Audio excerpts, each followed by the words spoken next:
खुलुमबाय स्टुडियोआव दं आं Bhagyashree Basumatary Kokrajhar rural self employment training इन्स्टिट्यूटआ 30 साननि थाखाय आखाइनि हाबानि फोरोंथाय होगासिनो दं।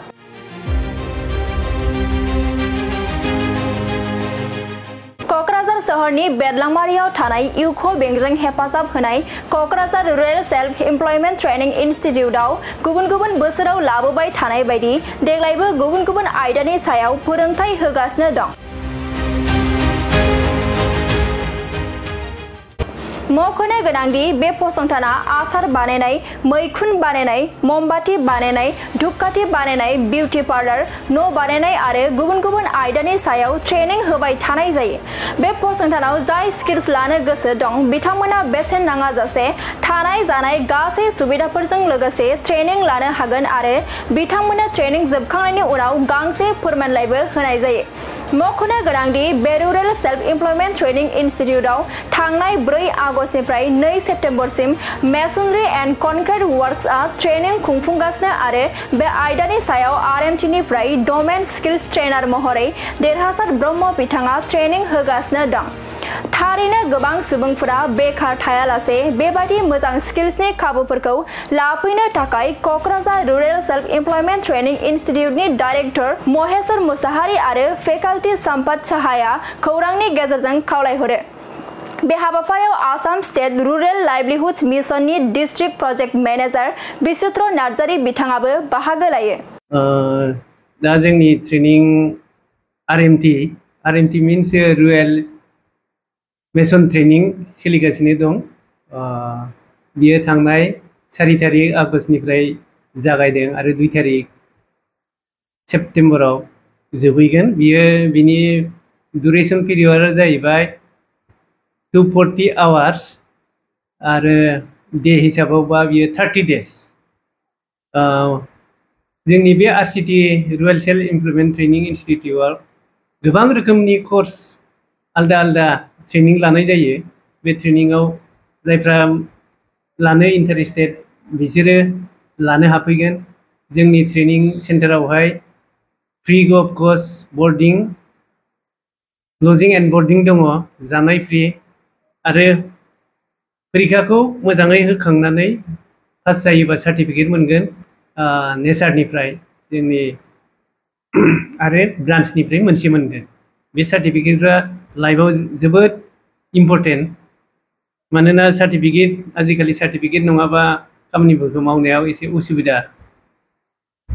गभर्नमेन्टनि जायखिया आसनि फैया मानो बहाय नांगौ जायो, बहाय होनो हागोन। गावसोरखौनो ट्रेनिं लाफैनानै स्किल डेभेलपमेन्ट खालामनानै सेल्फ एन्टारप्रेनियरशिप बेफोर गावनो सेल्फ इमप्लय जानानै गसंथानो हागोन, मावनानै खामायनो हागोन, आर्निं सर्सेसखौ मोनगोन। जोंनि बे आरएमटि रुरेल मेसन ट्रेनिंखौ सरकारानो एक्सट्रा एनुवेल एक्सन प्लेननि अनगायैबो एडिशनेल हिसाबै जोंनो दा गभर्नमेन्टआ प्रेसार खालामनानै होदों। आरसीटीआथ' जाहैबाय rural self training institute ministry of rural development MORDनि बिनि थ्रुयै जोङो ट्रेनिंखौ लानाय जायो। बे ट्रेनिंआवहाय बयबो गामियाव थानाय रुरेल आनइमप्लयड इयथ बेफोरखौ ट्रेनिं होनाय जायो। बिसोरो जाहाथे ट्रेनिंखौ मोननानै गावखौनो स्किल डेभेलप खालामनानै एन्टारप्रेनियरशिप गावनो सेल्फ इमप्लय जानानै इउनिटफोर खुलिनानै बा ट्रेनिंखौ लानानै साक्सेसफुल जानानै गावनि लाइफखौ दानो हायो। बिनि थाखाय बेफोर सुबिदाखौ बे जोंनि ट्रेनिं सेन्टाराव लानो हायो। आरो जाय सुबुंफ्रा इन्टारेस्टेड बे मारै फोनांजाबलांनो हागोन, जेनेबा मारै बियो जों बेखौ ट्रेनिं होखांनायनि उनाव बियो SRLA नि थ्रुयैबो फाइनान्सियेल एसिस्टेन्टखौ मोनो आरो लनखौ मुद्रा लननि फर्मखौ सार्टिफिकेट मोनखांनायनि उनाव जों फिलआप खालामनो होयो। बेखौ जोङो गावबागाव सार्भिस एरियानि बेंकफ्राव जोङो प्रप'जालखौ फाथायो। दा बे प्रप'जालखौ फाथायखांनायनि उनाव केन्डिडेटफ्रा जायफ्रा फाइनान्सियेल प्रब्लेमाव एसे फाइनान्सियेल एसिस्टेन्ट नांगौ हिसाबै लुबैयो बिसोरो बे ब्रान्चफ्रावहाय थांनानै एप्रोच खालामनो हागोन गावनि सार्टिफिकेटखौ दिहुननो हागोन आंनो ओरैबायदि लन नांगौमोन एसे आरो बेखौ आं RCT निफ्राय माबा हरखानाय प्रप'जालखौ नोंथांमोननाव दङ होननानै बेफोरखौ इनकुइरि खालामनानै लन मोननायनि प्रसेसखौ आवगायनो हागोन। ब्लक लेभेलाव BPM थायो ब्लक प्रजेक्ट मेनेजार बिसोरो DPM डिस्ट्रिक्ट प्रजेक्ट मेनेजारनि आन्दारावहाय ब्लक लेभेलावहाय SRLM निफ्राय BPM थाजोबो BPM नि थ्रुयै आरो ब्लक लेभेलाव BDO फोरनि थ्रुयै माने बेफोरखौ लिस्टखौ मा ट्रेनिं जागोन जों बेफोरखौ हरनाय दं एनुवेल एक्सन प्लेनावहाय बे हिसाबै जोङो एडभार्टाइज खालामो बिनि थ्रुयै आरो जोंनाव फेकाल्टि थायो बे फेकाल्टिफ्रा AEP एन्टारप्रिनियरशिप एवारनेस प्रग्राम जोङो बे ब्लकनि थ्रुयै बा BPM SRLM नि थ्रुयै जोङो खालामनानै एवारनेसखौ होनाय जायो आरो बिनि थ्रुयैनो केन्डिडेटखौ कालेक्ट खालामनानै ट्रेनिंखौ जोङो जागायनाय जायो आरो ओरैनो मा ट्रेनिं होनाय जायो बावहाय एज पार एनुवेल एक्सन प्लेन हिसाबै जोंनाव बे बोसोराव 37 दङ बिनि गेजेराव जों अलरेडि 9टा माबाखौ कर्सखौ लाखांबाय एज पार एग्जाम्पल हिसाबै बिउटि पार्लार मोनसे जानानै थांबाय मोननै दं मोनसे दंबावो आरो मासरुम काल्टिभेशन दंमोन बियो मोननै ग्रुप मोननै बेचआबो थांखांबाय बेहाय गैला आरो बिनिफ्राय केन्डेल मेकिंआव दा मोनसे सोलिनानै दं आउट केम्पासाव आरो मोनसेया जाखांबाय अलरेडि बेयावबो आरो नेक्स्ट गैला आरो आगरबाती हममेड आगरबाती मेकिं बियो मोननै दंमोन मोनसेया जाखांबाय मोनसेया बे दा आउट केम्पासाव जानानै दं केन्डेला अलरेडि जाखांबाय आरो बिनि उनावहाय मा जादों शपकिपार जादोंमोन शपकिपाराबो जानानै थांबाय दा बहुद दंबावो फिसारिनि दङ पल्ट्रि दं गटारि दं एनुवेल एक्सन प्लेननि दारै जोंनियावहाय पिसिकालचार दं जुट प्रडाक्टबो दं जुट नैबेहाय जेरैहाय बेबादिखौ बानायनाय बेफोरबादि बानायनो हायो बिदि बानायनाय माबानिनो जुटजों बानायनाय बेफोर बेग बायदिसिना रोखोम बानायनो हायो बेफोरो मार्केटाव डिमान्ड दं आजिखालि कम्पिटिटिभ मार्केटाव बेखौ लानो हायो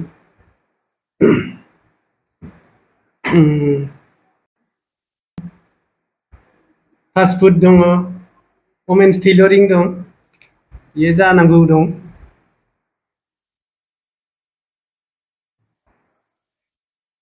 टय मेकिंबो दं सब toy making custom jewellery with dummy दं dairy farming vermicompost making बेफोर दं आरो पल्ट्रि दं पिसिकालचार दं एनुवेल एक्सन प्लेनाव जेसेबां दं बेखौ जोङो दा लानो हागोन आरो बावहाय जेबो बेबादि फिस गैया गासिबो माने जोंनिफ्राय सुबिदाया फ्रि थानाय जानाय लोंनाय आरो थांलाय फैलाय खालामनायनि बेलायावहाय माने थानानै हस्टेल दं हिसाबै बेवहाय बर्डिं एन्ड लजिंआ फेसिलिटि दं जोंनाव जानायखौ फ्रि होयो जेबो फिस लानाय जाया बिदि गैया जेबो गैया दा बेखार लाइमोनफोर दं बिथांमोननि सायाव मा खावलायनो सानो दा आं जोंनि RCT तरफनिफ्राय आं बेखौनो खावलायगोन जे जाहाथे जोंनि लाइमोन फैगौ लाइमोन आनइमप्लय गामियाव थानाय ओरैनो बेखाराव दङ जायफ्रा बिसोरो जाहाथे गावखौनो बेकार हिसाबै दोनाजासे एसेबाबो सम होनानै ट्रेनिंफोरखौ लाफैयोब्ला गावनि लाइफआव साक्सेस जानो हानायनि बे स्किल डेभेलपमेन्ट गावनि नलेजखौ इनक्रिज खालामनानै गावनि आथिङावनो गसंनानै गावखौ फिउचाराव माबा मोनसे दानि कम्पिटिटिभ जुगाव गावखौ फेस खालामनांगौबा बेफोर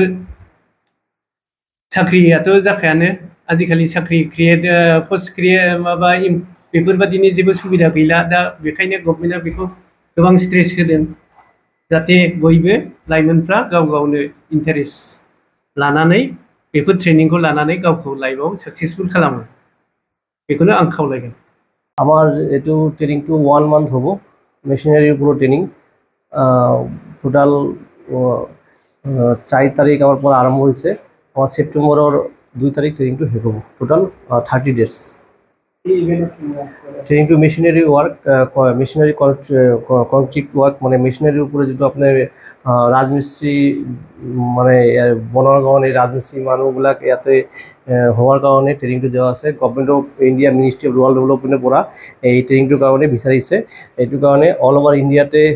ট্রেনিংটো স্টার্ট হয়েছে আর আমার অসমৰ ভিতৰত আমার RCT কোকৰাঝাৰ পৰা আমার ইয়াতে আমি ফার্স্ট আরম্ভ করার কারণে বিচাৰিছোঁ আরম্ভ হৈছে অলরেডি ট্রেনিংটো এবং বহুত ভাল রেসপন্স পাইছোঁ মানুহবিলাক বহুত এক্টিভ আছে ট্রেনিং ক্যান্ডিডেটবিলাক অহাৰ পিছত বহুত কিবা কাম কৰিছে আৰু এক্টিভলি ক্লাছ কৰি আছে যিবিলাক আমাৰ যে DST আছে DST আমাৰ গ্ৰেড 1 DST হয় বহুত অসমৰ ভিতৰত টপ 1 এইটোও ভাল এক্টিভভাৱে ক্লাছ সেশন প্র্যাকটিক্যাল থিওরি লৈ আছে আর আমার ব্যাংকিং সেশন যেবিলাক আছে এইবিলাক আমি কৰিছোঁ আর কি এইটো আমাৰ ট্রেনিংটো লং টাইম চলিব আজি প্র্যাকটিক্যাল হৈছে ক্লাছ থিওরি হৈছে আমাৰ ট্রেনিংটো এনেকা কন্টিনিউ প্র্যাকটিক্যাল থিওরি আমাৰ ট্রেনিং হৈ থাকিব আমাৰ ট্রেনিংটো এতিয়া বহুত ধৰণৰ আমাৰ ট্রেনিং RCT পৰা হয় এতিয়া আমাৰ নেক্সট মাহতে আমাৰ যেটা আগৰ মাহতে আমাৰ শেষ হৈছে ক্যান্ডেল মেকিং আগৰবাতি তাৰপিছত তাৰ আগতে শপকিপাৰ জেনাৰেল ডিপি বিউটি পাৰ্লাৰ এই ট্ৰেইনিংবিলাক হৈছে আৰু নেক্সটৰ কাৰণে আমাৰ আৰু বহুত ভাল ভাল ট্ৰেইনিং আছে যেনেকা আপোনালোকে জুট বেগ মেকিং ট্ৰেইনিং আছে তাৰপিছত আমাৰ আছে কি কয় জুৱেলাৰীৰ ওপৰত ট্ৰেইনিং আছে তাৰপিছত আমাৰ এগ্ৰিকালচাৰ বেচিছ 1 মান্থৰ আমাৰ পিগাৰী ডায়েৰী গোটাৰী পোল্ট্ৰি এইবিলাক ট্ৰেইনিং আছে তাৰপিছত আমাৰ টেইলাৰিং ট্ৰেইনিং আছে বিউটি পাৰ্লাৰ আছে এইবিলাক ট্ৰেইনিং আমাৰ আছে আর কি যদি কোনো ল'ৰা ছোৱালী ইন্টারেস্টেড থাকে আমাৰ ইয়াতে আহি পেলাই ট্রেনিং কৰিব পাৰে আর ট্রেনিংটো টোটাল মানে ইয়াতে থাকা আৰু খোৱা খাতা কলম যিবিলাক মেটেৰিয়েল সব বস্তু ফ্ৰী আপোনালোকে কোনো খৰচা কৰিব নালাগে আপুনি ইয়াতে 1 মান্থ রেসিডেন্সিয়াল ট্রেনিং আৰু আৰামছে থাকি পেলাই যে কোনো ল'ৰা ছোৱালী কোকৰাঝাৰ ডিস্ট্ৰিক্টৰ ভিতৰত ক্লাছ মিনিমাম ক্লাছ 8 পাস হ'ব লাগে এজটো হ'ব লাগে 18 পৰা 45 এনেকা যদি হয় মানুহ আমাৰ ট্রেনিং কৰিব পাৰে মানে এপ্লাইকেবল লগতে ডকুমেন্টসবিলাক জেৰক্স লাগে voter card PAN card Aadhaar card school certificate ration card photo তাৰপিছত যদি কিবা এক্সপিৰিয়েন্স সার্টিফিকেট থাকে ব্যাংকের পাসবুক কাস্ট সার্টিফিকেট এগুলো আমার জেরক্স দিব লাগে তাৰপিছত আমাৰ ট্রেনিংটো মানে ডকুমেন্টস ফিল আপ হওয়ার পিছত আমার ট্রেনিংটো আরম্ভ হয় তার আগতে আমি গাঁৱতে গৈ পেলাই EAP করি মানে এন্টারপ্রেনারশিপ অ্যাওয়ারনেস করি গাঁৱতে গৈ করি ব্লকত করি মানে যিবিলাক আমার ট্রেনিং আছে নেক্সটৰ পৰা এইবিলাক যদি ক্যান্ডিডেট যিবিলাক ইন্টারেস্টেড ক্যান্ডিডেটবিলাক আমার ওই EAPতে আহে তাৰপিছত ইয়াতে ফর্ম ফিল আপ হৈ যায় বা নামটো দি যায় পিছত আমাৰ যেতিয়া আমাৰ ট্রেনিংটো আৰম্ভ হয় ইয়াৰ পৰা আমি তাক মাতি লৈ পেলাই ট্রেনিংটো কৰিম ট্রেনিং লোৱাৰ পিছত আমাৰ ইয়াতে গভৰ্নমেন্টৰ পৰা যেনেকা মেশিনারি ট্রেনিংটো যে হৈ আছে এইটোৰ পৰা গভৰ্নমেন্টৰ পৰা আমাৰ গভৰ্নমেন্টৰ PME যে আছে আমাৰ প্ৰাইম মিনিষ্টাৰ আৱাস যোজনা ঘৰবিলাক আছে এইটো কাৰণে মানুহবিলাক সহায় পাব তাৰপিছত আমাৰ গভৰ্নমেন্টৰ ইয়াৰ গভৰ্নমেন্টৰ যে স্কিমবিলাক আছে স্কিমৰ কাৰণে সহায় পাব আৰু আমাৰ নেক্সট আমাৰ ইয়াতে ব্যাংকৰ পৰা লোনৰ ফেসিলিটি আছে আমাৰ ইয়াতে গভৰ্নমেন্টৰ পৰা মুদ্ৰা লোনৰ যেটো স্কিম আছে আমি যেতিয়া ট্রেনিং শেষ হ'ব মানুহবিলাক যেতিয়া সার্টিফিকেট পাব তেতিয়া আমি যাৰ যাৰ এৰিয়া ব্যাংকৰ আছে ওই ব্যাংকত আমি ইয়াৰ পৰা মুদ্ৰা লোন এপ্লাই কৰি দিম মানে যে কোনো ব্যাংকৰ হ'ব পাৰে খালি ইউকো ব্যাংক নহয় SBI হ'ব পাৰে গাঁৱলীয়া ব্যাংক হ'ব পাৰে সেন্ট্রাল ব্যাংক হ'ব পাৰে সব ব্যাংকৰ যাৰ যাৰ সার্ভিস এরিয়া ব্যাংক আছে এইটো আমি আমাৰ ইয়াতে ফিল আপ কৰি আমি ফরওয়ার্ডিং কৰি তাৰপিছত ব্যাংকত পঠাই দিই লোনৰ কাৰণে হ্যাঁ বেকার ল'ৰা ছোৱালীৰ কাৰণে ট্রেনিংটো আমাৰ উদ্দেশ্য হৈছে সেল্ফ এমপ্লয়মেন্ট মানে স্বৰোজগাৰ নিজৰ কিবা কৰিব লাগে স্কিল